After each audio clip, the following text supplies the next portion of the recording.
सच। देखना ना भूलिए हर रोज अजमेर की बात रजनीश रोहिल्ला के साथ। हम हैं सच्चाई की वापसी, हम हैं SKV न्यूज़। क्या आपका कोई रिश्तेदार कोरोना पीड़ित है? क्या उसे अस्पताल में बेड नहीं मिल पा रहा है? क्या उसे ऑक्सीजन या फिर कोई ज़रूरी मेडिकल सुविधा नहीं मिल पा रही है? तो फिर आप सोशल मीडिया पर बिना सरकारों से डरे सच्चाई को बयां कर सकते हैं। आपके खिलाफ सरकार कोई कार्रवाई नहीं कर सकती है। यह बात सुप्रीम कोर्ट ने सरकारों को निर्देश देते हुए कही है। सोशल मीडिया और सुप्रीम कोर्ट से जुड़ी इस बड़ी खबर पर आगे बढ़ने से पहले मैं रजनीश रोहिल्ला SKV न्यूज़ में आपका स्वागत करता हूं। कुछ दिनों पहले ये समाचार आए थे कि कोरोना महामारी को लेकर अगर कोई सोशल मीडिया पर पोस्ट करता है तो सरकार उसके खिलाफ महामारी एक्ट के तहत कार्रवाई कर सकती है।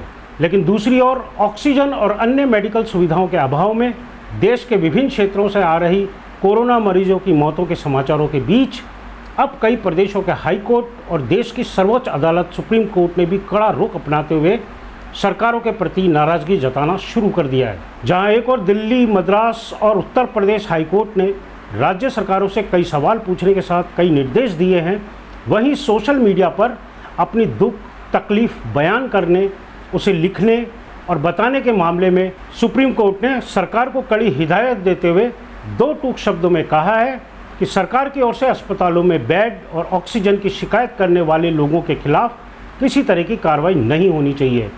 सुप्रीम कोर्ट ने सरकार को सख्त हिदायत दी है कि सोशल मीडिया पर ऑक्सीजन, बेड या दवाओं की कमी के संबंध में डाली गई किसी भी पोस्ट के खिलाफ सरकार कोई कार्रवाई ना करे। सुप्रीम कोर्ट ने यह भी कहा कि हम यह स्पष्ट करना चाहते हैं कि अगर कोई नागरिक सोशल मीडिया पर अपनी शिकायत दर्ज कराता है तो इसे गलत नहीं माना जा सकता है। सुप्रीम कोर्ट ने इतना तक कह दिया कि ऐसी शिकायतों पर अगर कार्रवाई की गई तो हम इसे अदालत की अवमानना मानेंगे। आपको बता दें कि सुप्रीम कोर्ट ने देश में कोरोना की स्थिति, ऑक्सीजन की आपूर्ति और आवश्यक दवाइयों के मसले पर स्वतः संज्ञान लेकर मामले की सुनवाई की है। इस दौरान कोर्ट ने केंद्र सरकार को कई तरह की चेतावनियां भी दी है। सुप्रीम कोर्ट ने कहा कि कोरोना पर सूचना के प्रसार पर कोई रोक नहीं होनी चाहिए। अगर कोरोना संबंधी सूचना पर किसी तरह की रोक लगाई जाती है तो यह अदालत की अवमानना मानी जाएगी। कोर्ट ने कहा कि इस संबंध में सभी पुलिस महानिदेशकों को स्पष्ट निर्देश जारी किए जाएं। सर्वोच्च अदालत ने केंद्र से कहा कि सूचनाओं का मुक्त प्रवाह होना चाहिए और हमें नागरिकों की आवाज़ सुननी चाहिए। अदालत ने यह भी कहा कि इस बारे में कोई पूर्वाग्रह नहीं होना चाहिए कि नागरिकों द्वारा इंटरनेट पर की जा रही शिकायतें गलत है। सुप्रीम कोर्ट ने केंद्र सरकार से कोरोना के बिगड़े हालातों को लेकर कई सवाल भी पूछे हैं। सुप्रीम कोर्ट ने कहा कि देश में स्थिति बेहद खराब है। यहाँ तक पाया है कि डॉक्टरों और स्वास्थ्य कर्मियों को भी अस्पतालों में बिस्तर नहीं मिल पा रहे हैं। कोर्ट ने कहा कि ऐसे में क्यों ना छात्रावास, मंदिर, गिरजाघर और अन्य स्थानों को कोरोना मरीजों के देखभाल के केंद्र बना दिए जाएं। सुप्रीम कोर्ट ने पूछा कि केंद्र सरकार बताए कि टैंकरों और सिलेंडरों की आपूर्ति सुनिश्चित करने के लिए क्या उपाय किए जा रहे हैं।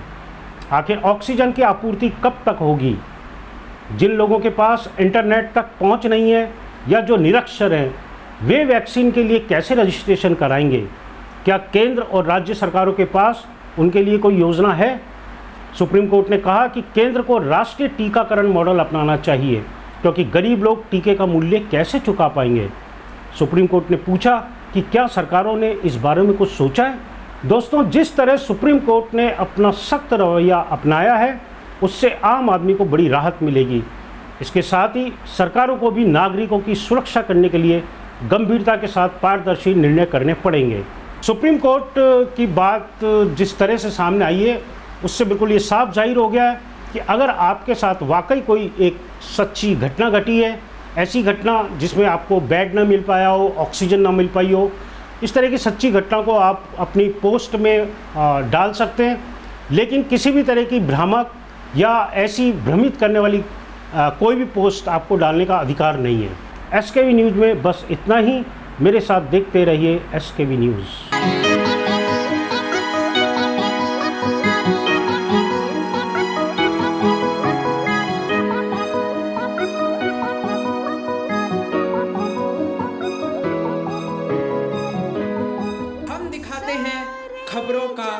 सच। देखना ना भूलिए हर रोज अजमेर की बात रजनीश रोहिल्ला के साथ। हम हैं सच्चाई की वापसी, हम हैं SKV न्यूज़।